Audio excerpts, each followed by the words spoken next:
Você sabia que temos uma biblioteca inteira à nossa disposição?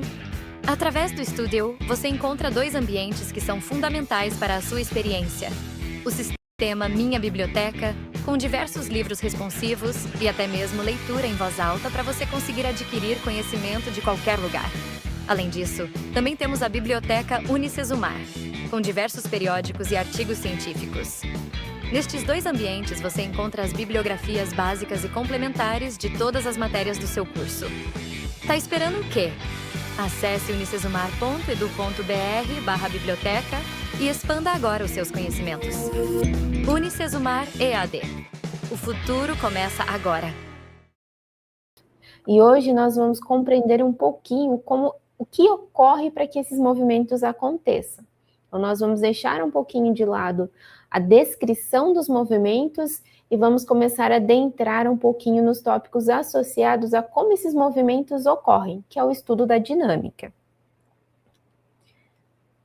Bom, a frase que eu trouxe para vocês hoje é: o controle dos movimentos traz novas questões interessantes, em que o conceito de força será fundamental. Então, quais são as metas de aprendizagem da aula de hoje? A apresentação das grandezas escalares e vetoriais e a sua notação. Então, até o momento, nós estudamos aquelas grandezas em que um valor numérico e a sua unidade de medida são suficientes para descrever aquele movimento. E a partir de agora, nós vamos precisar de algumas informações a mais para descrever o movimento de um corpo. E aí é quando nós vamos entrar, então, nesse tópico de vetores, né? Grandezas vetoriais e a sua notação. Nós vamos estudar também o conceito de força e a apresentação dos seus processos de medida. Então, nós vamos aprender quais são os tipos de força e o que significa força, né? Nós vamos também trabalhar um pouquinho da conceituação de peso e massa e a apresentação dos seus processos de medida. A apresentação do conceito e o método de obtenção da resultante das forças que agem sobre um corpo. Então, anteriormente, nós estávamos analisando apenas o movimento retilíneo uniforme ou o movimento retilíneo uniformemente variado. Só que até aquele momento, nós não estávamos analisando o que provoca esse movimento, né? Nós considerávamos que esse movimento ou ele era acelerado, ou retardado, ou era um movimento constante. E a partir de agora, nós vamos começar a entender as forças que atuam sobre esse corpo. E compreender como que nós fazemos o cálculo da força resultante pensando nas forças que estão atuando nesse corpo. Vamos aprender um pouquinho sobre o princípio da inércia e também a apresentação do princípio fundamental da dinâmica para o movimento retilíneo. Então, vamos entender o que causa o movimento e o que acontece quando a força resultante é nula e quando a força resultante é diferente de zero, que são as leis de Newton. Então, conceito de medida e de forças, medida das forças. Então, na dinâmica, nós vamos começar a estudar aquilo que gera o movimento de um corpo. Então, o que acontece, por exemplo, quando a força que atua por esse corpo é diferente de zero? Então, o que vai acontecer com o movimento desse corpo? O que ocorre quando a força resultante que está atuando nesse corpo é zero? Então, a dinâmica, ela passa a estudar o movimento, ela investiga a relação entre o movimento dos corpos e as forças que estão atuando sobre eles. Uma força, né, ela pode ser entendida como um empurrão, um puxão, exercida sobre um objeto capaz de alterar seu estado de movimento.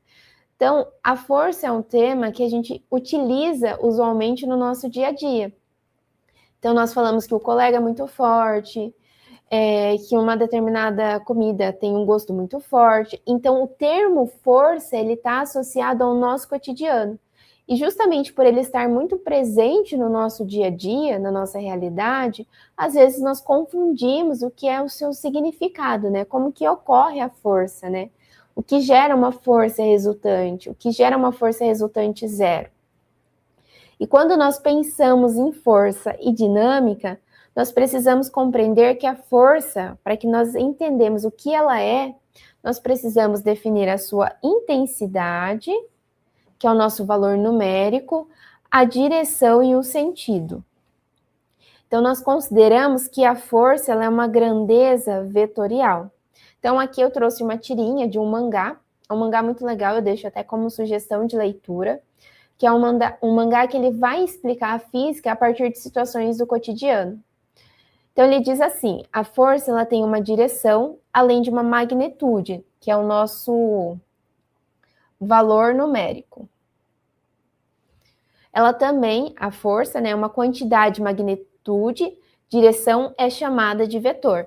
Então, nós temos aqui, por exemplo, a magnitude, né, o tamanho desse vetor. Só que nós percebemos aqui que eu tenho uma flecha, certo? Que vai indicar a direção dessa força. Então, até o momento, o que nós estudávamos? Grandezas escalares, em que eu te dava um valor numérico, uma unidade de medida, e isso era o suficiente para descrever o meu movimento. Então, nós estávamos até o momento descrevendo o movimento dos corpos. Então, se eu falasse para vocês, por exemplo, que eu caminhei 100 metros, até aqui nós estávamos estudando as grandezas escalares. Agora, se vocês me perguntassem, eu caminhei 100 metros, em qual direção, qual sentido, aí nós passamos, então, a estudar as grandezas vetoriais.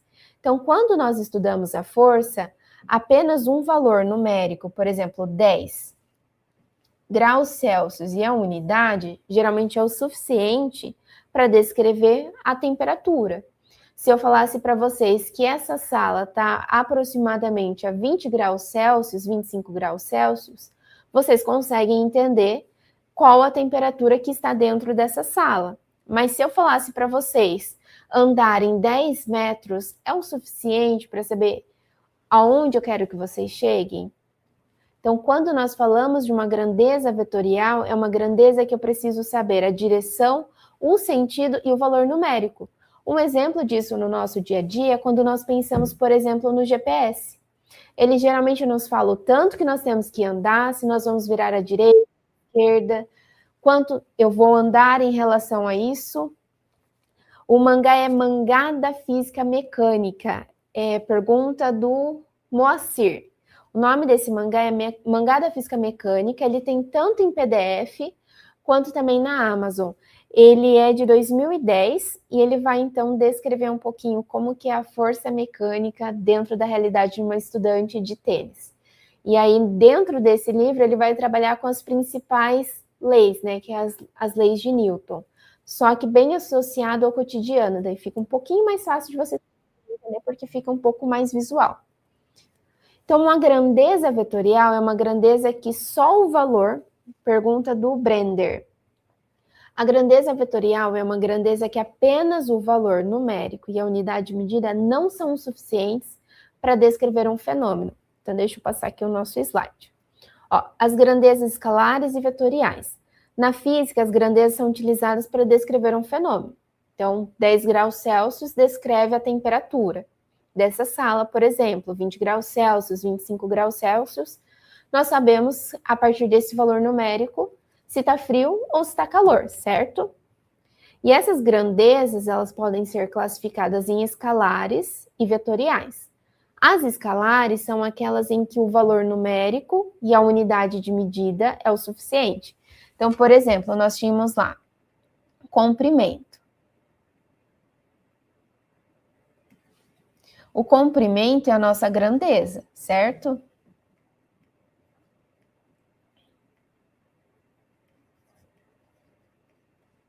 A nossa unidade de medida é o metros.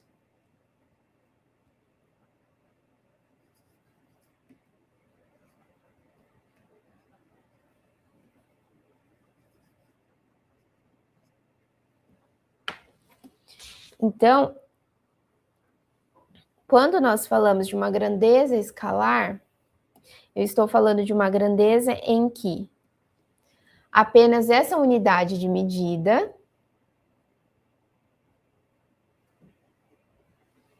e o número, por exemplo, 10, é o suficiente para descrever essa grandeza. Então, se eu falasse para vocês, por exemplo, que eu tenho 1,67 m, isso é o suficiente para saber a minha altura, o meu comprimento. Então, isso se chama de grandeza escalar, porque o valor numérico e a minha unidade de medida são suficientes para descrever a minha altura, certo? Agora, se o GPS falasse assim para vocês, vocês pedem para sair da casa de vocês e chegar a Unicesumar. E ele vai traçar um trajeto até a faculdade. Só que ele não vai dizer apenas siga 10 metros, ele vai dizer se é à frente, à direita, à esquerda, se vocês vão virar uma curva, em direção a qual rua. Então, quando eu me refiro a uma grandeza que eu preciso saber o valor numérico, 10, 20, 30, se é para a esquerda, para a direita, na vertical, na horizontal, aí nós estamos falando de uma grandeza vetorial. Por exemplo, vocês conseguem ver essa mesinha que está do meu lado, certo? Se eu pedisse para vocês arrastarem essa mesa, puxarem essa mesa com 10 newtons, é suficiente para saber para que direção, qual sentido é para puxar a mesa? Eu precisaria pedir para vocês puxar essa mesa para a direita ou para a esquerda. Puxa a mesa para a esquerda. Ou puxa essa mesa para a direita. Então, eu preciso dar uma direção, uma orientação, além do valor numérico. Aí, nesse caso, nós estamos nos referindo a uma grandeza vetorial. Então, a principal diferença é escalar. Número, unidade suficiente. Já entendo o que eu estou querendo descrever. Então, altura, a minha massa, temperatura, comprimento, só número e unidade descrevem. As grandezas vetoriais são aquelas que eu preciso do valor numérico, da direção e do sentido, mais a minha unidade medida. Então, se eu quero dar uma localização, uma direção, eu preciso falar quanto eu vou andar, se é para a direita, para a esquerda, se eu sigo em frente, se eu vou dar a volta ou não. Daí eu estou me referindo a uma grandeza vetorial, igual a força. Eu preciso exercer uma força para puxar essa mesa ou para empurrar essa mesa. Mas eu preciso saber para qual direção, qual sentido. Uma grandeza vetorial. Não necessariamente. A pergunta que eu tenho é do Marco. Para entender que as grandezas escalares são utilizadas para o sistema em repouso, já as grandezas vetoriais indicam no movimento, não necessariamente. Tá? Então, depende daquilo que nós estamos estudando. Logo mais, nós vamos entender a questão do referencial. Nós vamos começar a estudar o movimento dos corpos ou a interação dos corpos a partir de um referencial. Então, necessariamente, não está associado com o movimento ou a falta do movimento. Deixa eu fazer um esquema para vocês, talvez fique um pouquinho mais fácil. Então, imagine assim.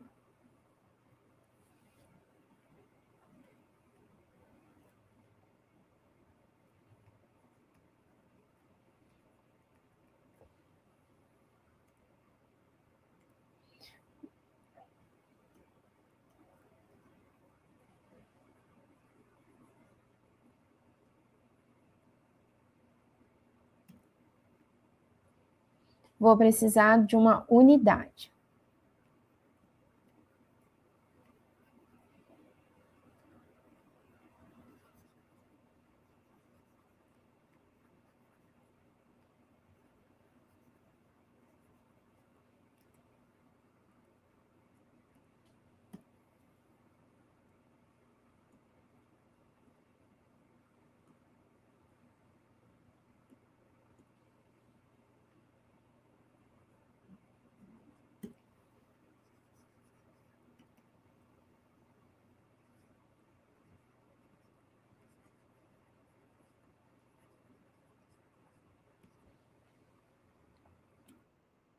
Tá, então vamos pensar assim.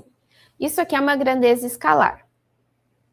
Preciso de um valor numérico, de uma unidade de medida e só isso descreve a grandeza. O exemplo, temperatura. Já uma grandeza vetorial, eu já vou explicar para vocês a diferença que tem entre sentido e direção, tá? Já uma grandeza vetorial, eu preciso do número,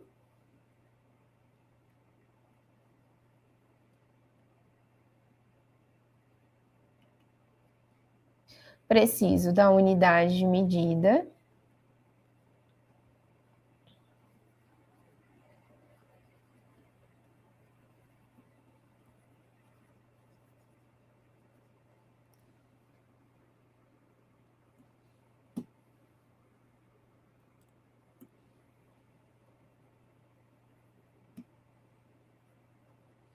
Também preciso da orientação.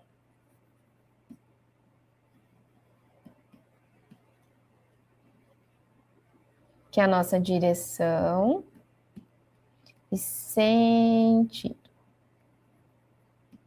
Um exemplo é a nossa força.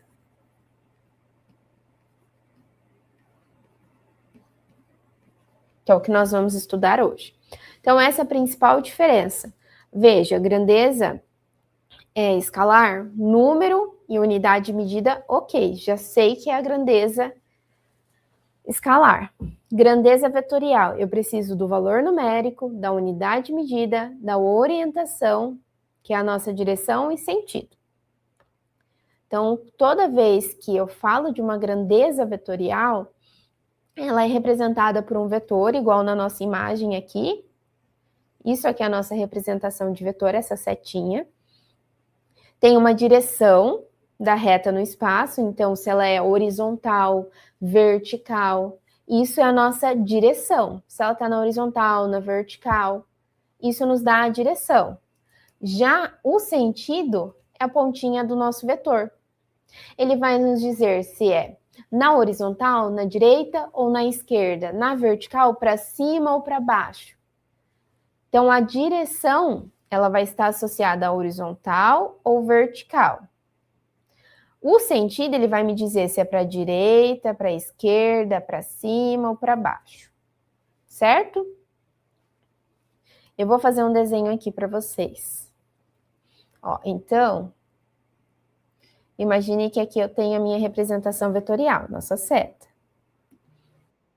Essa pontinha é o nosso sentido. Vai me dizer se é para cima, para baixo, direita, esquerda. Isso aqui é o nosso módulo. O módulo é o valor numérico. E a direção, aqui nesse caso, a nossa direção é horizontal. Certo? Então, a direção é horizontal, vertical, sentido direita, esquerda, para cima, para baixo. Então, percebam que às vezes pode acontecer, por exemplo, de eu ter dois vetores que têm o mesmo valor numérico, mas direções diferentes, sentidos opostos. Posso ter os dois vetores na horizontal, mas com sentidos opostos. O que vai acontecer? Ou se eu tenho dois vetores. O Victor Grisosti perguntou se a grandeza vetorial é tudo que se movimenta ou não. Não necessariamente. Por isso que nós vamos estudar as leis de Newton. Porque nós vamos entender como que vai estar associado quando eu tenho movimento do corpo diante de um referencial e quando esse corpo está em repouso ou em movimento. E aí nós vamos analisar as forças que estão atuando sobre esse corpo. Por exemplo, se eu tenho essa mesa parada, eu não tenho força atuando sobre ela ou tenho força atuando? Eu não teria a força-peso atuando sobre essa mesa, mesmo que ela esteja parada? A força-peso é uma grandeza vetorial. Então, a grandeza vetorial, ela não necessariamente precisa que o meu corpo esteja em movimento. Ele pode estar em repouso e ter forças atuando sobre ele. Só que daí ele pode estar parado porque a resultante das forças que atuam sobre ele é nula, não gera movimento.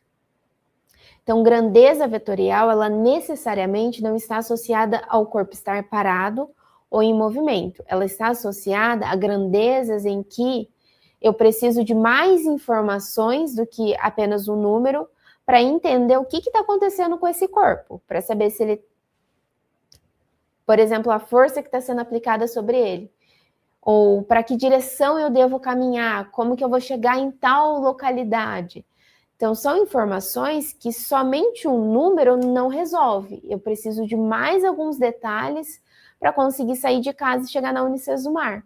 Ou preciso de mais detalhes para entender que força está atuando aqui. Essa força está na vertical, ela está na horizontal.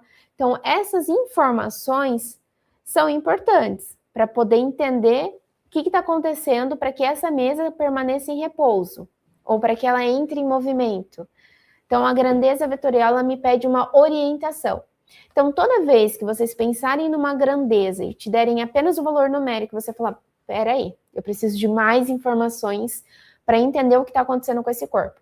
Aí nós estamos falando de grandeza vetorial. Bom, pessoal, qualquer coisa vocês vão mandando perguntas. A gravidade, a ação da gravidade, a gente chama isso de força de campo, porque necessariamente eu não preciso do contato entre os corpos para que haja uma força atuando sobre esse corpo. Mas nós já vamos chegar nessa parte do conteúdo. Essa parte em relação ao que é uma grandeza escalar e vetorial ficou clara para vocês ou ficou um pouquinho de dúvida? Qualquer coisa vocês mandam ali para o Victor. Então, só para fechar aqui, então, o que são grandezas vetoriais?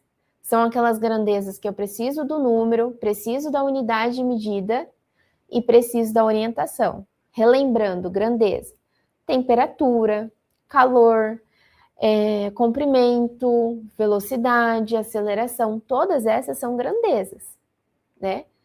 Estão descrevendo algo em relação a um corpo. Valor no nosso número. E a unidade de medida, metros, metros por segundo ao quadrado, graus Celsius, quilogramas, gramas, todas elas são unidades de medida da nossa grandeza. Então, se eu falasse para vocês que essa garrafa pesa 300 gramas, por exemplo, não que ela tenha esse peso, mas se eu falasse isso, que ela tem essa massa, 300 gramas. Então, ela está me descrevendo a grandeza massa, porque eu sei qual é a massa dessa minha garrafa. Ou se eu falasse para vocês que a sala tem 20 graus Celsius, a grandeza é a temperatura, 20 é o número, graus Celsius unidade de medida. Então, vou riscar aqui no cantinho só para a gente fechar isso. Nós vamos falar, Valdira, sobre coeficiente de atrito dos materiais, quando nós entrarmos nos tipos de força que atuam num corpo. Então, por exemplo, aqui, se eu falasse assim, 10 graus Celsius. 10, número. Graus Celsius, unidade. E a nossa grandeza é a temperatura. Só para não esquecermos desse detalhezinho, tá? Então, se eu falasse 20 newtons, grandeza, força, 20 é o valor numérico, newtons a nossa unidade de medida. Tá aí, tudo bem? Bom, então as grandezas vetoriais e as escalares, elas são diferentes no sentido que a escalar número e unidade suficiente para descrever aquela grandeza, aquele corpo. Vetorial, número, unidade de medida e orientação. E aí vamos tentar resolver um exercício para nós entendermos um pouquinho como que acontece essas grandezas vetoriais. Então aqui, ó, o exercício diz o seguinte. Peguem uma canetinha. Tá, voltando aqui. A Thaís, ela comentou que ela não entendeu um pouquinho a diferença entre direção e sentido. Eu vou apagar o nosso quadro para a gente poder desenhar um vetor. E aí eu vou fazer o pontilhado que talvez fique um pouquinho mais claro.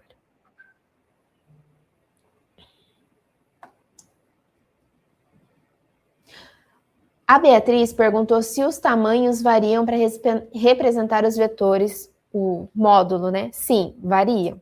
Então, por exemplo, vamos imaginar, nós vamos ter um exercício sobre isso daqui a pouco, que eu tenho um vetor que tem como módulo 20 newtons e um vetor que tem como módulo 10 newtons. O tamanho deles é diferente, né?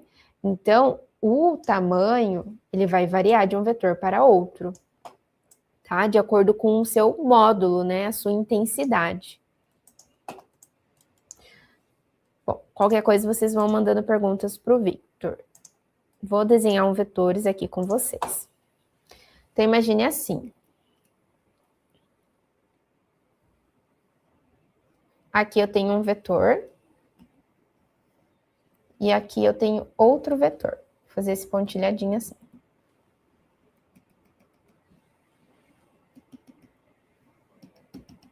Eu não consigo fazer reto, porque aqui eu não tenho uma caneta, nem uma régua, nem nada assim, tá? Mas imaginem assim, vou fazer de cores diferentes para ficar um pouquinho mais fácil de entender. Então, o comprimento do nosso vetor é aquilo que vai indicar a nossa intensidade, o nosso módulo, número.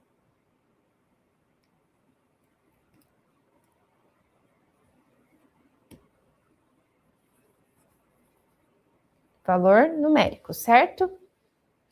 A pontinha, vou fazer de outra cor, que é a mesma coisa, ó.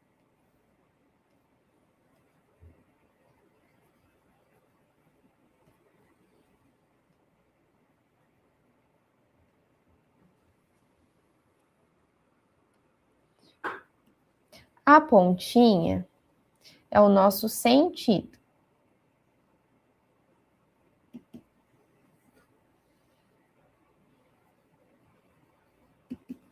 E estão vendo que tem esse pontilhado em relação ao meu vetor? Ele me indica a direção.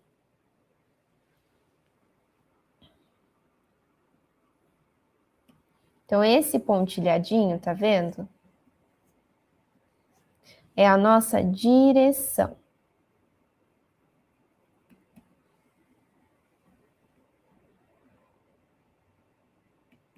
Então, vamos analisar um pouquinho esses vetores. Vou chamar isso aqui de vetor A e vetor B. Certo? Então, vamos lá. Vetor A. Vamos supor que o número do nosso vetor A aqui vai ser 30 newtons. E aqui eu vou ter 25 newtons. Só um exemplo, não está um desenho exatamente simétrico, mas é só para nós analisarmos a situação. Então, aqui o nosso módulo, nossa intensidade no vetor A é... Vou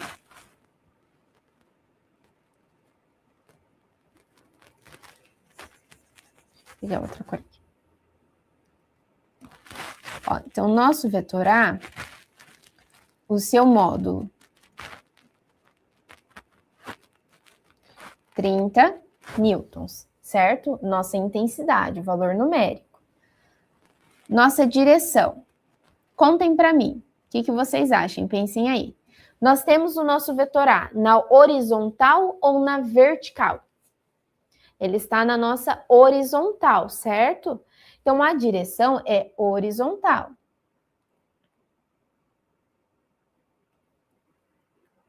E o sentido? O meu vetor, ele está apontando para a esquerda ou para a direita? Nesse caso, nós temos que ele aponta para a direita, certo? E, pessoal, é muito importante que vocês continuem perguntando, tá? Porque é comum e acontece muito desse conteúdo gerar confusão, tá? Faz parte, então podem perguntar. Então, no vetoral, o que nós temos? Que o nosso módulo, a intensidade é 30 newtons. A direção é horizontal, porque nós temos a nossa retinha deitada aqui, certo? Tá no plano horizontal.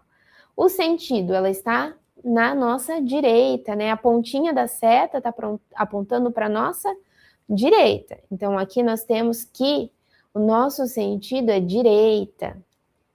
Já o nosso vetor B, lembrando que todas as vezes que nós usamos uma letra para representar uma grandeza vetorial, nós fazemos um risquinho em cima, tá? Então, aqui, ó, nós temos nosso módulo,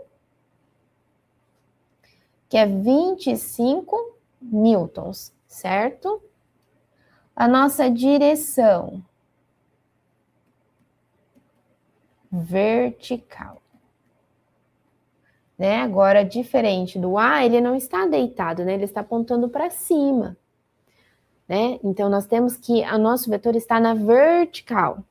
E qual é o nosso sentido? Ele aponta para baixo ou para cima? Então, é para cima.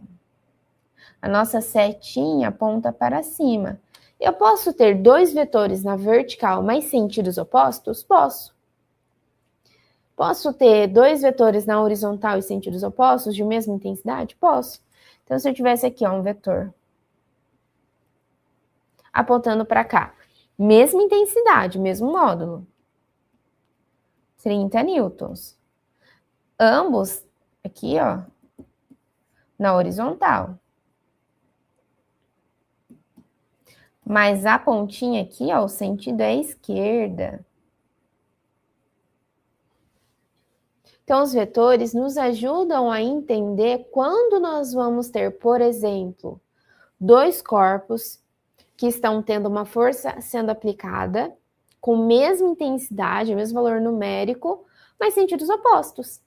Se é o mesmo módulo, mesmo valor numérico, sentidos opostos, nós conseguimos analisar se a força resultante é zero ou diferente de zero, se esse corpo permanece em repouso ou se ele vai estar se movimentando. Então, analisar os vetores nos permite entender o comportamento desse corpo. Nós vamos para além do só descrever, nós vamos compreender o que está gerando movimento ou não. Por exemplo, em que sentido? Se a minha força na direita for superior à da esquerda, o meu corpo vai se movimentar para a direita. Então, a entender, compreender as grandezas vetoriais é um ganho muito importante para nós, no sentido de compreender como que as forças estão atuando nesse corpo, se ele vai se movimentar diante dessas forças ou não. Então, espero ter conseguido responder aqui a diferença entre direção e sentido.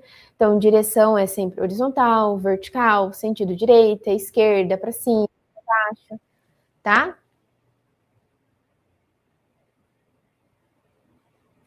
A Edion, eu não sei o nome inteiro, mas é Edion Machado. Diz assim, mas se ela estiver com a ponta da flecha na vertical, o sentido estará na mesma direção? Por exemplo, vamos aqui apagar. Vou desenhar dois vetores na vertical para vocês, tá? Para a gente poder entender.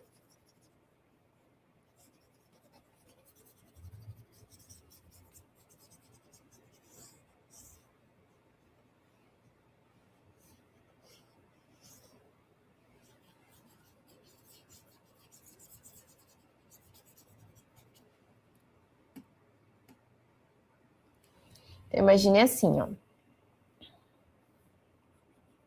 Nosso vetor A. E aqui, ó. Nosso vetor B. O que nós podemos observar? Que a direção, tanto de A quanto de B, é igual.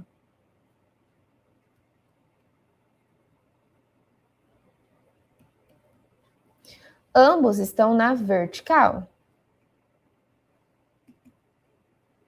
Certo? Tanto o vetor A quanto o vetor B estão na vertical, né? De pezinho, vertical. Mas o sentido de A é para cima. E o sentido de B é para baixo.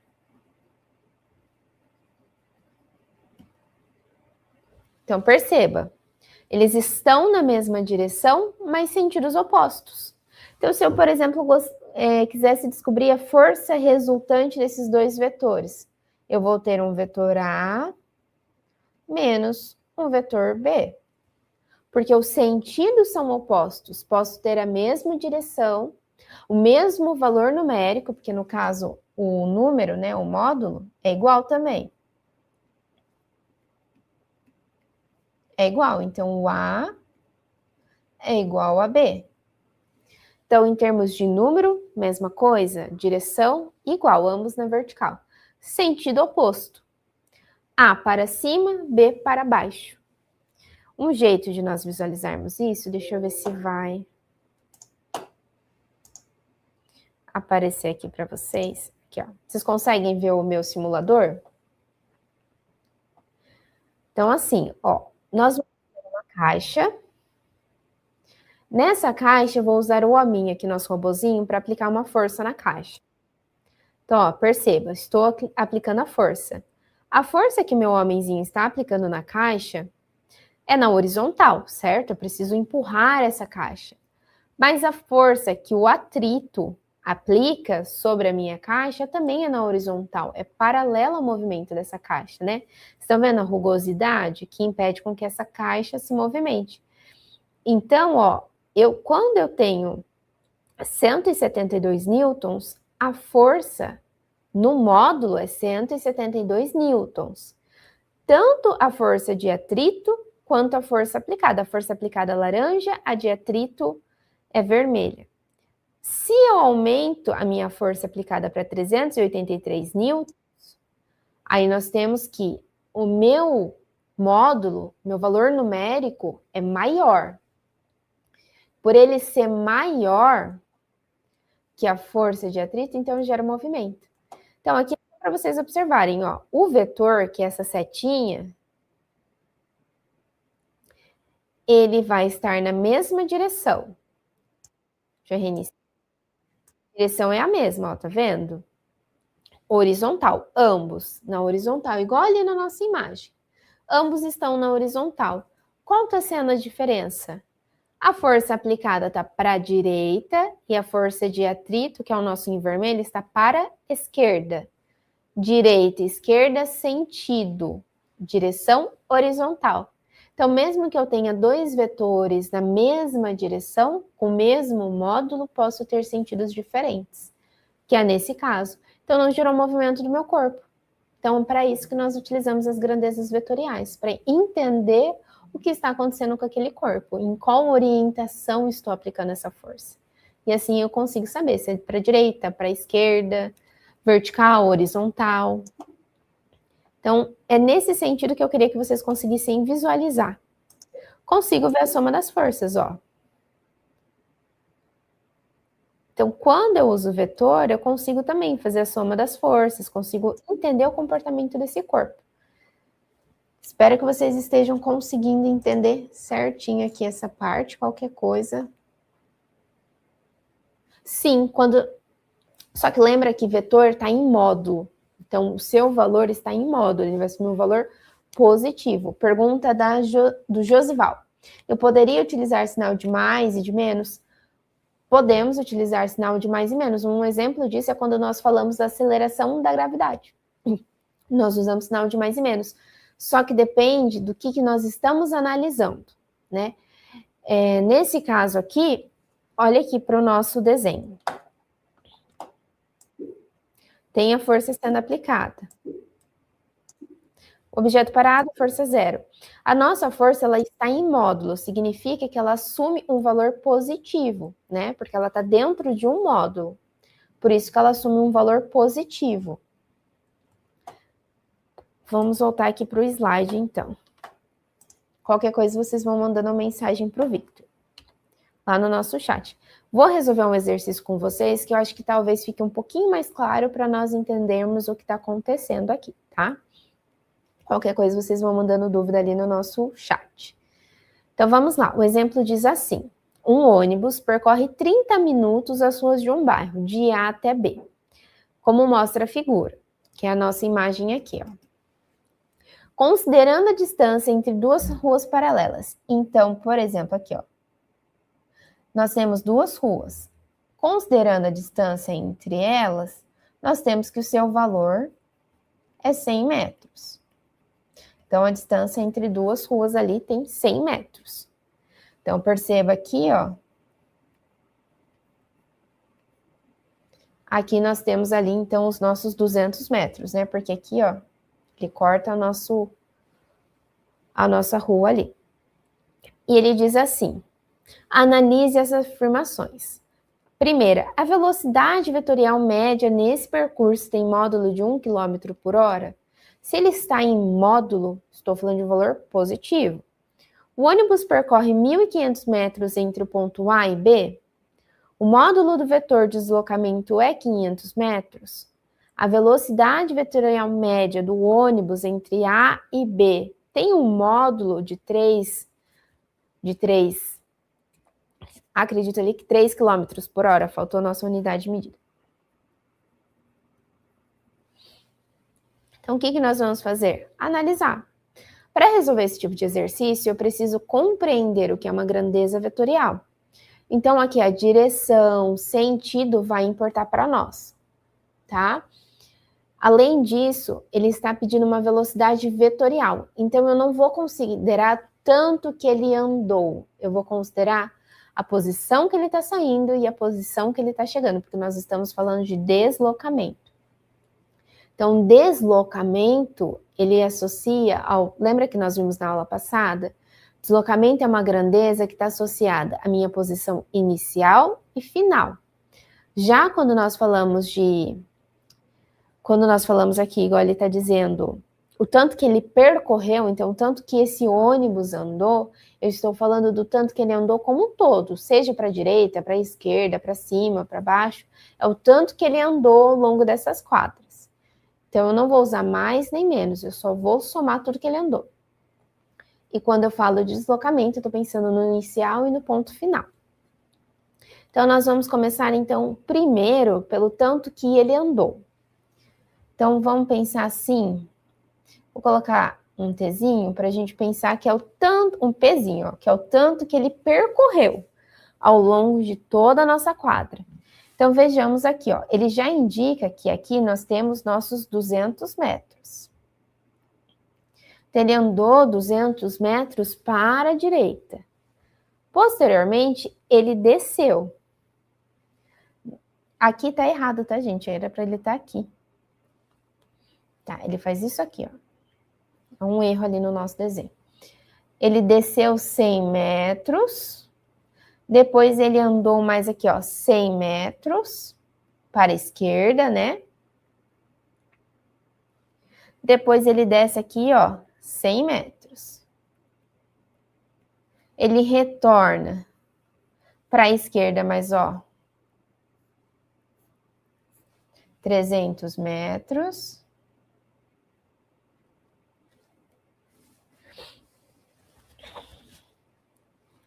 Depois nós temos 200 metros, né, pessoal? Olha um erro aqui.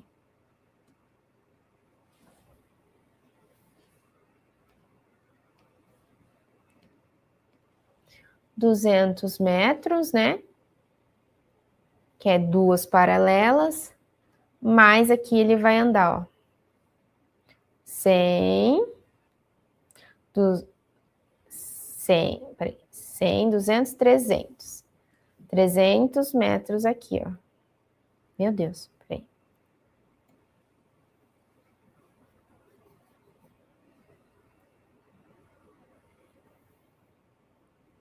Mais 300 metros. Então, eu tenho que o tanto que ele percorreu, ó, 200, 400, 700, 800, 900, 1000, eu acho que pulei alguma coisa. 200, 100, 300, 400, 500, 700, 800, 1.100. 1.100 metros. Então, isso aqui foi o tanto que ele andou ao longo da trajetória. Então, quando a gente fala desse percurso percorrido pelo nosso ônibus, nós estamos falando do todo, o tanto que ele andou tudo ali para chegar no ponto B. Independente se foi para cima, para baixo, direita ou para esquerda. Isso não importa para nós. Agora, se nós falarmos de deslocamento, isso vai importar para nós.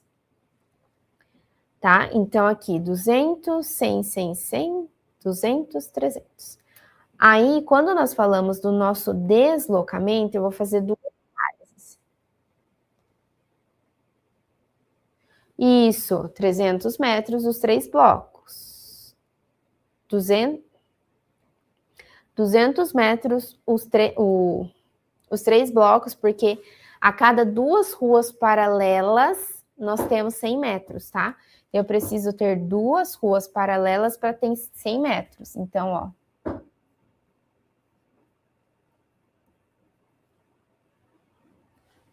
E aí eu considero aqui. Por isso 200, não dá 300. Aí aqui eu vou fazer duas análises, porque nós estamos falando de vetores. Então eu vou analisar horizontal e vou analisar vertical para depois nós utilizarmos Pitágoras, tá?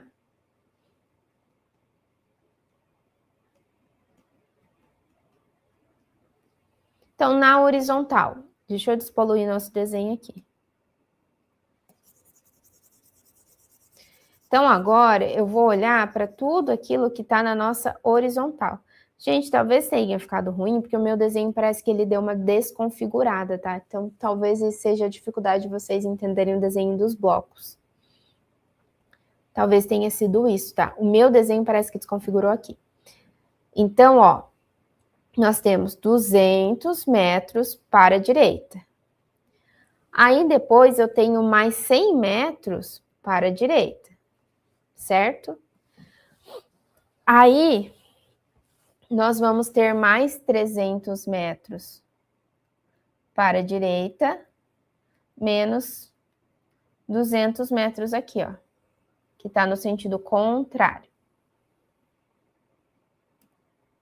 Que ele está no sentido contrário do nosso desenho.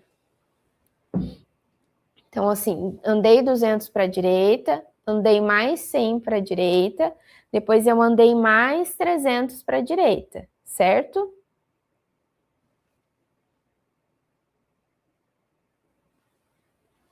Conseguindo entender?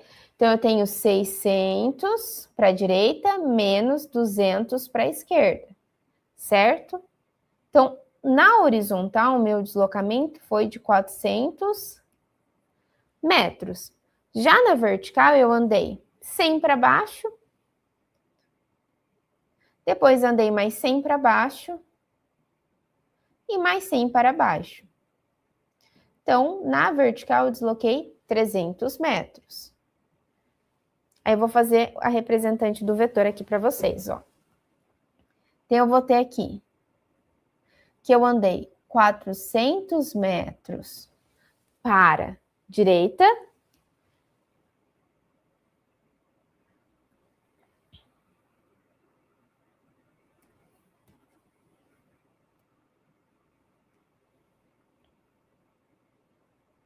mais 300 metros para baixo. E aqui, ó,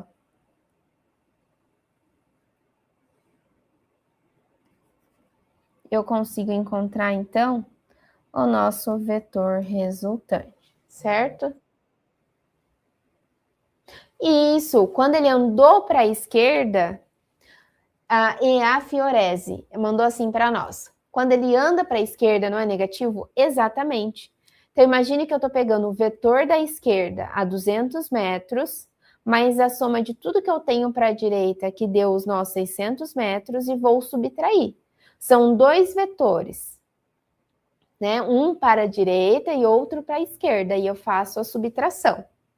E aí, por isso que nós chegamos aqui, ó, em 400 metros, porque 200 estava para a esquerda e 400 para a direita. Aí, quando eu tenho dois vetores na mesma direção, em sentidos opostos, nós realizamos a subtração.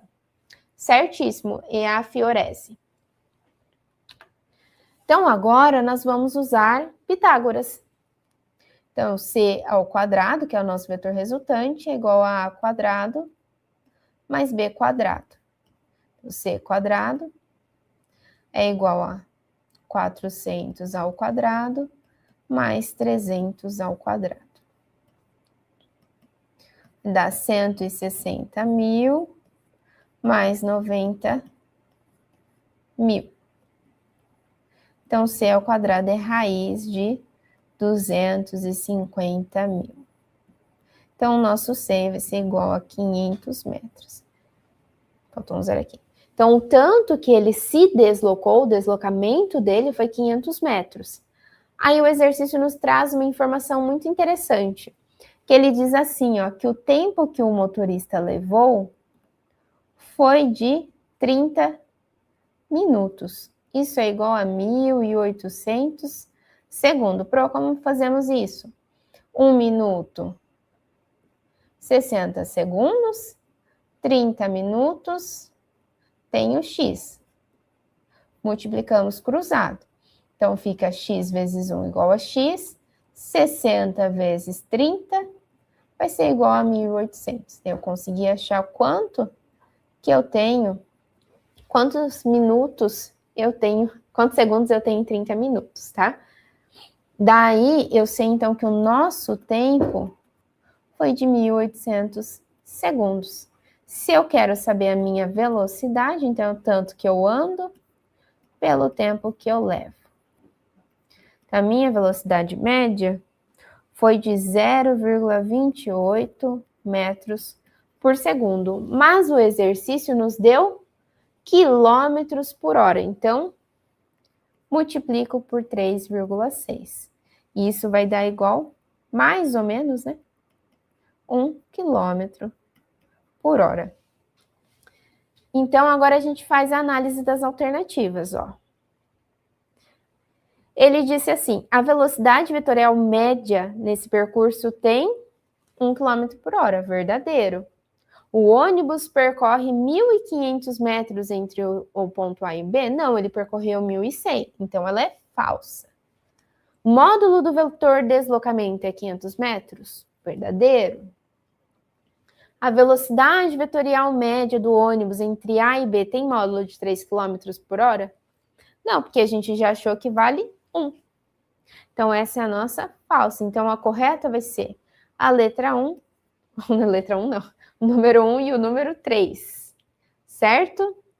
Esse aqui é só para a gente ter uma ideia, mais ou menos, de como nós fazemos para organizar os nossos vetores e achar os cálculos, mas eu vou ensinar para vocês os métodos. Vamos voltar lá. Por que 3,6? O Vitor Grisotti perguntou por que nós usamos 3,6. Nós usamos 3,6 porque na nossa afirmativa ele pede quilômetros por hora. Porém, nós tínhamos metros por segundo. Aí, quando nós queremos sair de metros por segundo para quilômetros por hora, nós multiplicamos por 3,6. Por isso que nós chegamos em 1 quilômetro por hora. Dando continuidade aqui. Pessoal, eu estou me estendendo um pouquinho, é porque eu realmente quero que vocês entendam grandezas vetoriais, que vai ser um ponto bem importante para o estudo da dinâmica. Mas à medida que forem surgindo as dúvidas, mandem mesmo, é importante que vocês entendam. Tenham clareza, porque entender vetores é algo que nós vamos estudar quando a gente vê eletricidade, estudamos quando vemos magnetismo, estudamos na física 1, que é a nossa física, né, que é a mecânica. Então, vetores são grandezas que nós estudamos do início ao fim da física, então podem perguntar. Então, agora nós vamos adentrar um pouquinho no conceito de força. Então, força é uma grandeza vetorial que representa a interação entre dois corpos. Essa interação pode provocar deformações no corpo ou alterar o seu estado de movimento. Então, se eu tenho um corpo em repouso, minha garrafa está parada, e eu vou lá e empurro essa garrafa, ou igual no nosso simulador aqui, ó.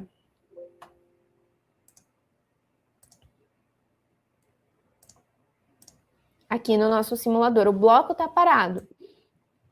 Mas a partir do momento que eu tenho uma interação do nosso bonequinho empurrando a nossa caixa, ela começa a se deslocar. Então, eu apliquei uma força que alterou o movimento desse corpo, que inicialmente estava em repouso e começa, então, a entrar em movimento. Então, a força, ela surge dessa interação entre corpos. Preciso que esses corpos estejam interagindo para que surja, então, a força. Ou interação por contato, né? Que eu tenho dois corpos em contato, igual aqui da nossa caixa. Ou nós temos a situação como da interação não, quando nós temos forças de campo, que é o caso da força gravitacional. A gente vai estudar isso agora com detalhes. Então, assim, sempre que nós observamos um corpo sendo empurrado, puxado, tendo o seu movimento modificado, nós podemos dizer que uma força está atuando sobre ele. Então, se nós estamos com o corpo parado, ele começa a se movimentar, nós estamos gerando um movimento nesse corpo para que ele comece a se movimentar. Mas não foi sempre assim que era observado ou entendido o movimento dos corpos, né? Então, Aristóteles, por exemplo, ele acreditava que os corpos tinham uma tendência a estar em repouso. Então, por isso que esses corpos estavam em repouso, parados, né? Já com Galileu Galilei, quando ele observou a queda livre dos corpos, ele falou que necessariamente os corpos não tinham a tendência de estar em repouso, mas uma outra força atuava sobre esse corpo de modo a cessar o seu movimento, né? Fazer com que ele parasse. E posteriormente isso foi formalizado ali com as leis de Newton. Então a força, o conceito de força, ele está associado então a essa interação entre corpos, que vai deformar o meu corpo ou alterar o seu movimento. E aqui nós estamos focados na alteração do movimento desse corpo. Então, o que acontece quando o meu corpo tem uma resultante de forças nula? Ele vai ficar parado, ele está em movimento, ele continua em movimento. É isso que nós vamos estar estudando a partir de agora. As características da força, né? Como ela é uma grandeza vetorial, ela tem módulo, que é a nossa intensidade, ela tem uma direção que nós vimos, né? Pode ser horizontal, vertical, e um sentido, que é indicado pela seta do nosso vetor. Pode ser direita, esquerda, para cima, para baixo, e a unidade de medida que no Sistema Internacional de Medida é o Newton, né? Bom, a força, ela pode ser tanto força de contato, quando nós temos a interação entre corpos, como força de campo. A força de contato, ela ocorre quando existe um contato físico entre os corpos, e ela surge em situações em que um corpo empurra, puxa ou sustenta outro corpo. Esse tipo de força, ela depende diretamente entre a interação de superfícies ou objetos que estão em contato. Então, por exemplo, a minha garrafa com a mesa, minha agenda com a mesa. Isso são exemplos de força de contato. Então, a força normal. A força normal é a força exercida por uma superfície, sobre um corpo apoiado nela. Então, quando eu ponho, por exemplo, essa agenda aqui em cima da mesa, eu tenho que uma força normal está atuando para essa minha agenda. Então, isso é uma força normal, ela surge dessa interação por exemplo, da minha agenda com a superfície que ela está em contato. E ela sempre vai atuar perpendicular à superfície. Toda e qualquer situação, nós temos que a força de contato, a nossa força normal, que é uma força de contato, e ela surge quando nós temos um objeto em contato com a superfície. Então, a nossa tela em contato com a mesa, o caderno, a nossa tela, e ela sempre vai formar, então, uma normal com a superfície, ela sempre está perpendicular à superfície. Então, vou fazer um desenho pequenininho, tá? Então, imagine que aqui eu tenho uma superfície, eu tenho um bloquinho, e aqui nós temos a nossa força normal, ela sempre é perpendicular com a superfície, então ela sempre vai formar um ângulo de 90 graus com a minha superfície. Isso aqui, ó, é perpendicular. Eu tenho que a minha força normal está formando um ângulo aqui, ó, de 90 graus com a minha superfície. Isso é perpendicular. E isso vai acontecer, essa minha superfície estando na horizontal, ou quando nós temos, por exemplo, um plano inclinado. A minha força normal, ela não vai ficar assim, tá? Ó, ela não ficaria assim, num plano. Deixa eu fazer um desenho aqui.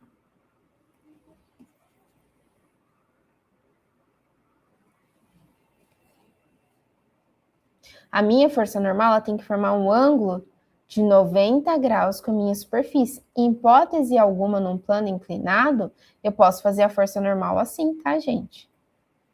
A força normal é sempre formando um ângulo de 90 graus com a superfície, tá? Então, fica dessa forma. Deixa eu apagar aqui. Então, essa força normal, ela vai surgir ali do contato do nosso objeto com a superfície. E já a força de atrito, ela surge quando o corpo desliza ou tende a deslizar sobre uma superfície. ela atua paralelamente à superfície de contato e possui um sentido contrário ao movimento ou à tendência desse movimento. E aí, quando a gente fala da força de atrito, nós estamos pensando nessa rugosidade, né, que os móveis, os objetos possuem. E é isso que vai fazer com que um corpo tenha a tendência de entrar em movimento ou estar em movimento. Só que o tipo de material que eu tenho vai ditar se esse corpo ele vai conseguir se locomover com mais rapidez ou não em relação a essa superfície. E aí nós chamamos isso de coeficiente de atrito, que depende do material que a minha superfície é constituído. Geralmente no exercício ele vai te dar essa informação. Qual é o seu coeficiente de atrito, pensando no material que aquela superfície é constituída. Então, se nós temos aqui, ó, o nosso bloquinho, a nossa força, se ele está se movimentando para a direita, então a nossa força de atrito é paralela. Uma forma de visualizar é aqui, ó. Pessoal, eu sei que é um pouquinho ruim quando eu troco de tela, mas eu acho que o simulador é o jeito mais fácil de vocês olharem a força de atrito. Então, aqui, ó, tem o nosso bloquinho, a menininha. E aqui eu tenho o nosso robozinho que vai empurrar a caixa. Então, imagine assim, ó. Ó, essa rugosidade que temos aqui, ó, tá vendo? O chãozinho tem uma breve linhazinha cinza. Isso é o atrito. Eu consigo aumentar o atrito ou tirar o atrito da superfície, né?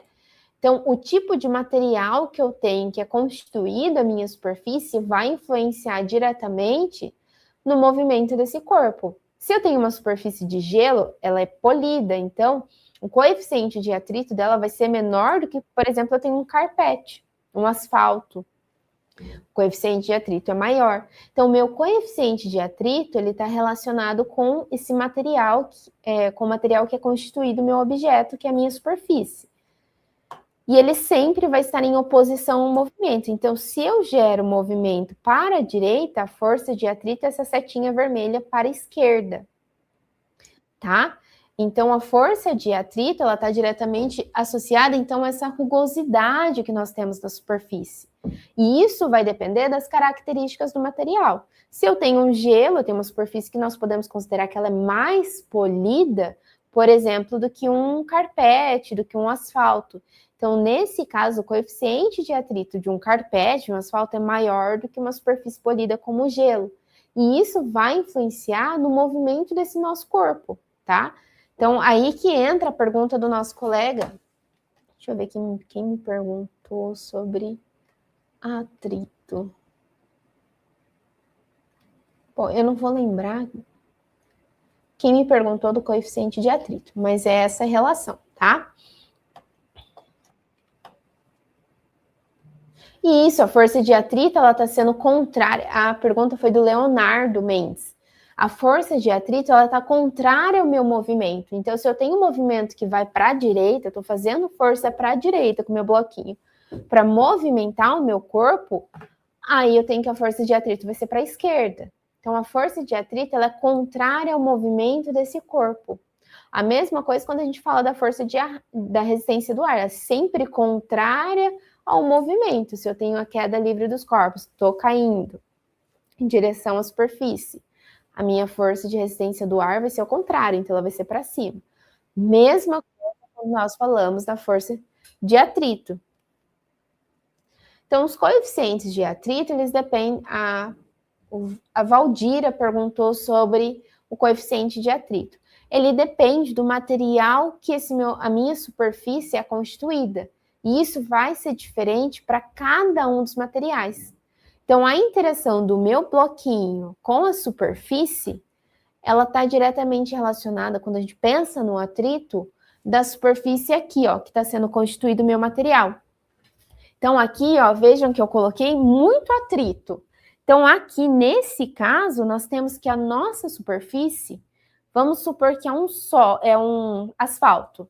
Então, nesse caso, a minha superfície apresenta maior rugosidade, né? Agora, se nós pensássemos que aqui eu tenho gelo, deixa eu tirar ali o nosso atrito. Aqui eu tenho gelo, então a minha superfície aqui é o gelo, né? Então, um outro material que apresenta menor rugosidade. Então, o coeficiente de atrito dele, quando nós comparamos com o carpete, por exemplo, é menor. Então, o coeficiente de atrito vai impactar diretamente na forma como esse bloquinho vai interagir com o nosso solo, com a nossa superfície.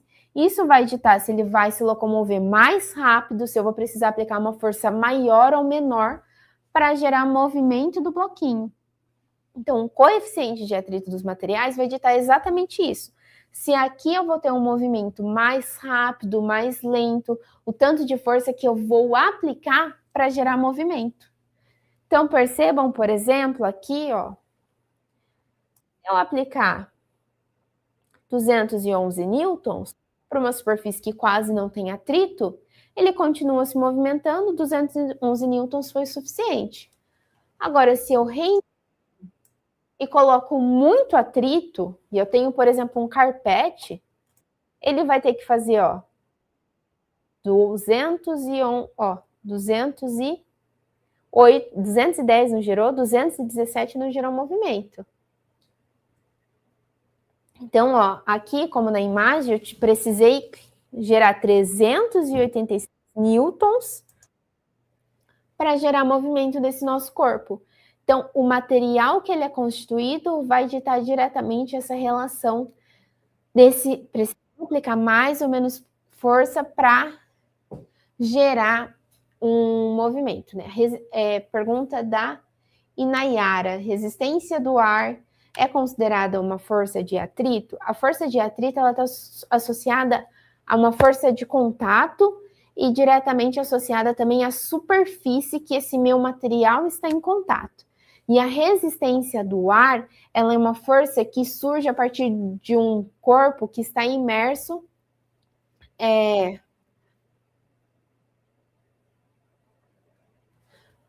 deixa eu responder aqui primeiro. Yanara, então a resistência do ar é uma força e o atrito é outra. A resistência do ar, ela está relacionada, então, aos corpos que estão se deslocando, gerando movimento, e a força de atrito está associada a uma força que dá em contato com uma superfície.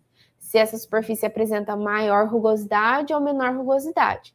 E a força de resistência do ar, ela está associada, então, com esses objetos em movimento também. São muito próximas, mas são coisas diferentes. O Alexandre Fagundes me perguntou se nós colocássemos rodinhas na caixa, a força vai influenciar menos na força aplicada, se eu vou aplicar mais ou menos força. Nós podemos imaginar aqui, ó, uma no nosso simulador. Então, eu tenho aqui, ó, uma superfície, tem um skate, só que aqui eu não consigo colocar atrito, tá, pessoal? Mas eu tenho um skate, um bloquinho e eu vou aplicar uma força. Então, perceba que como a nossa rodinha ela apresenta menos rugosidade do que a nossa caixa, né? E aqui nós também não temos uma superfície com muito atrito, vou aplicar menos força do que aplicaria na caixa com um contato maior com a minha superfície, né? Então, depende muito do... A força empuxo, ela está associada quando um objeto ele está imerso num líquido, como que chama? Esqueci o nome. Mas quando ele está imerso em um líquido ou um gás, por exemplo, quando nós analisamos o comportamento... A gente vai ter um exercício sobre isso. Mas é quando tem um objeto imerso, completamente imerso, ou parcialmente imerso, em um determinado líquido ou gás. Aí eu tenho empuxo. É lá quando a gente começa a estudar objetos... quando nós colocamos um objeto dentro de um líquido, qual vai ser o comportamento desse objeto? Então, se nós temos um objeto, por exemplo, dentro de um líquido, totalmente imerso, parte dele imerso, nós temos um empuxo surgindo. E ele é sempre contrário ao movimento também. Ou quando eu tenho um objeto no ar, eu tenho um objeto completamente num gás. Aí também temos o empuxo acontecendo.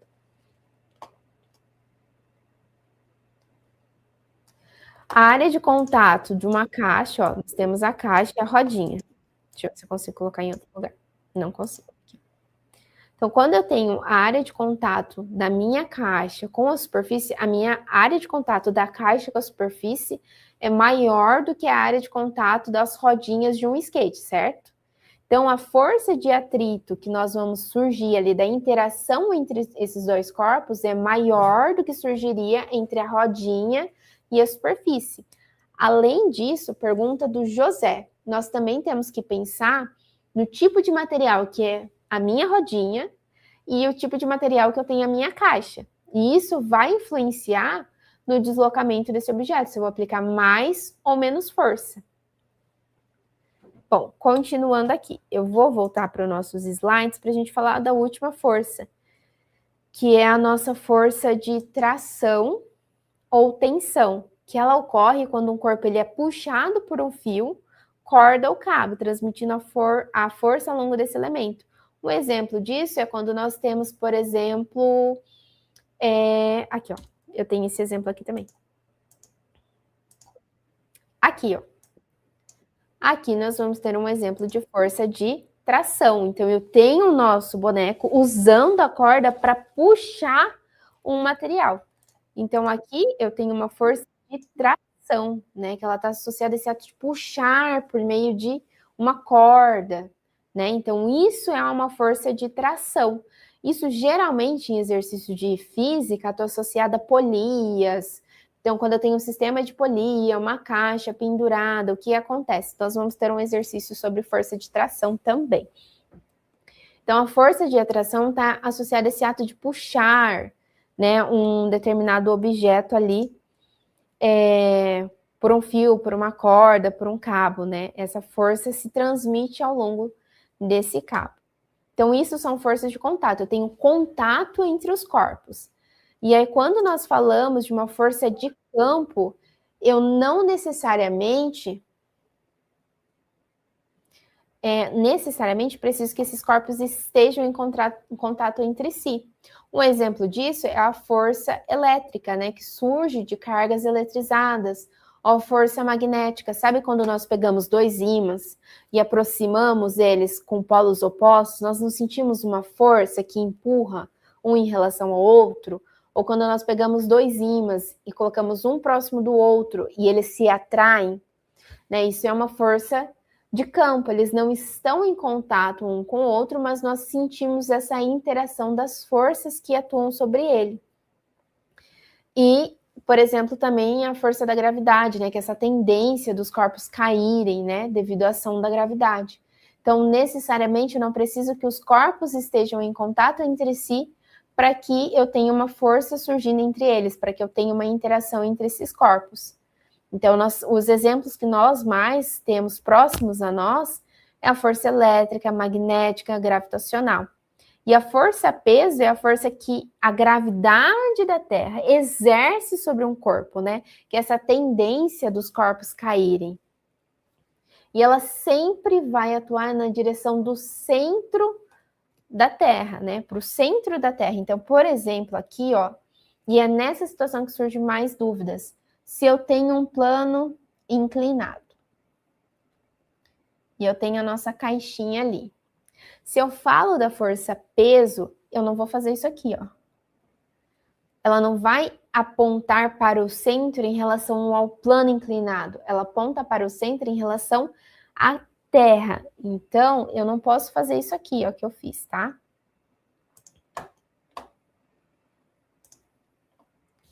Deixa eu voltar o slide.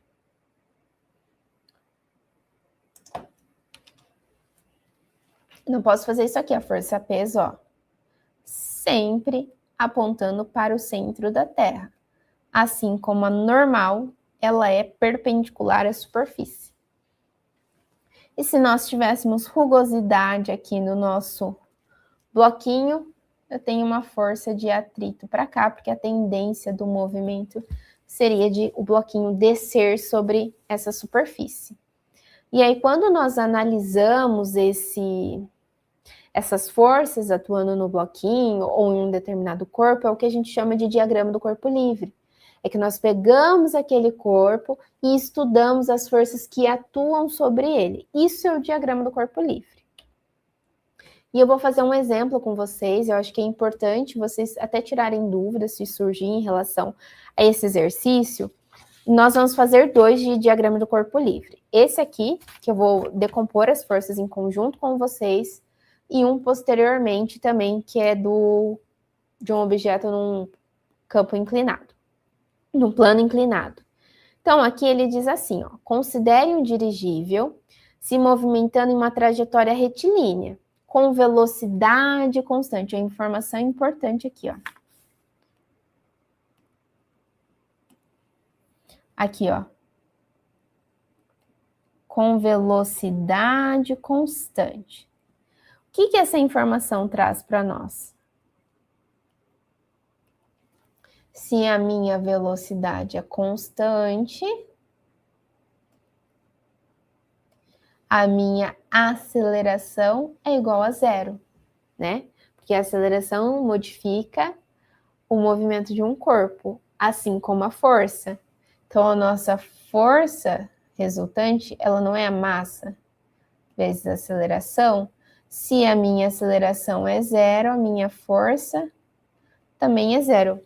Olha que interessante, uma única informação foi o suficiente para nós entendermos que aqui as forças que atuam sobre esse corpo precisam ser 0. Aí ele diz assim, ó, com velocidade constante v, a uma altura constante. Então, aqui outro ponto interessante. A minha altura não vai se modificar. Nem esse meu dirigível vai descer, nem vai subir. Então, as minhas forças precisam estar em equilíbrio, para que ele nem suba, nem desça. Então, aqui, ó, nós já vamos entender, então, que a minha altura é constante. E ele diz assim, sobre o balão atuam as seguintes forças, o peso, o empuxo, a resistência do ar e a força, que é devido à propulsão dos motores. Essa força eu vou chamar de força M, tá? Então, a força peso, a força de empuxo, a resistência do ar, vou colocar um Azinho, RA de resistência do ar, e a força M que está associada, então, a essa propulsão dos motores. E ele pede para nós determinarmos o diagrama das forças, que é o que a gente chama de diagrama do corpo livre. Só que aqui eu preciso lembrar aqui. Primeira coisa, ele está falando que a velocidade não muda. Então, a minha velocidade se mantém constante, não tem aceleração, e as minhas resultantes de força precisam ser iguais a 0. Se elas são iguais a 0, nós temos que a direção pode ser a mesma, mas os sentidos precisam ser opostos. O módulo vai ser o mesmo também. Então, o que é a força de empuxo? Essa força de empuxo... vamos pensar pela força peso, acho que é mais fácil. A força peso é a força que a gravidade faz sobre o nosso objeto. Então, aqui, ó. Força peso. Se eu tenho que a minha força da gravidade e a força que esse corpo está exercendo sobre ele, né? Eu preciso que ela seja 0. Então, a minha força de empuxo precisa ser igual à minha força... Acho que não ficou exatamente igual. A minha força de empuxo precisa ser igual à minha força peso, em módulo, direção, porém sentidos opostos. Empuxo. Como são vetores, setinha ali. Percebam que a velocidade está para cá. Então, se nós falamos de propulsores, né, dessa força devido à propulsão dos motores, ela vai apontar para a direita, no sentido da velocidade. Por que empuxo, força peso é igual? Porque eu não tenho alteração da altura. Se a altura não muda, nem o empuxo pode exercer mais força para subir esse nosso dirigível, nem a força peso pode ser maior para puxar ele para baixo. ambas precisam ser igual para que essa altura não seja diferente, né? Porque se eu tivesse uma força maior no empuxo, ele vai puxar para cima. Se a força peso é maior, vai puxar para baixo. Aí a força de propulsão do motor é aquela que está no sentido da velocidade. O desenho trouxe isso para nós. Então aqui eu tenho a nossa força M. Só que ele diz para nós que a aceleração vai ser zero, porque a velocidade é constante. Então as forças que atuam na horizontal também precisam ser iguais. Então se a nossa força da velocidade dos motores está para a direita, a força de resistência do ar tem que estar para a esquerda. Por que a força da resistência do ar está na horizontal? Porque a força de resistência do ar é contrária ao movimento dos corpos. Então, ela está para cá, com o mesmo módulo, mas sentido ao contrário. Isso é o nosso diagrama do corpo livre. Então, para poder fazer o diagrama do corpo livre, eu preciso primeiro entender quais são as forças que atuam sobre esse corpo. Ou o exercício vai dar igual nesse caso, ou nós precisamos analisar as forças que estão atuando de acordo com o enunciado. E aí a dica que eu dou para vocês é estarem atentos a essas informações do que é constante, se há modificação, se o corpo está se movimentando ou não, se ele está parado, se ele é acelerado, se está em repouso. Isso vai dizer se a resultante das forças vai ser zero ou diferente de zero. E aí, a alternativa correta aqui, então, é a nossa alternativa B, porque o nosso empuxo precisa ser igual à força-peso e a nossa força propulsora precisa ser igual à resistência do ar. Pessoal, como eu me estendi muito ali como que é o nome? No conteúdo de grandezas vetoriais, eu vou ter que gravar 2 vídeos para vocês. Um vídeo é da aula passada, que eu comentei com vocês, que eu ia fazer em relação a encontro e ultrapassagem de automóveis. E o outro vídeo eu vou gravar falando das leis de Newton, porque eu acho que não vai dar tempo da gente chegar lá, porque a nossa aula acabou 8h30, daqui 5 minutos. Então, então nós vamos ter um vídeo de aula extra, tá? Com as leis de Newton e também com a resolução do plano inclinado. O nosso colega Matheus perguntou assim, nesse caso o balão estaria parado? Lembra quando nós estudamos o movimento retilíneo uniforme, o movimento retilíneo uniformemente variado? No movimento retilíneo uniforme, nós tínhamos que o nosso corpo mantinha a velocidade constante. Então, ele está se movimentando, mas a sua velocidade ao longo do movimento é a mesma.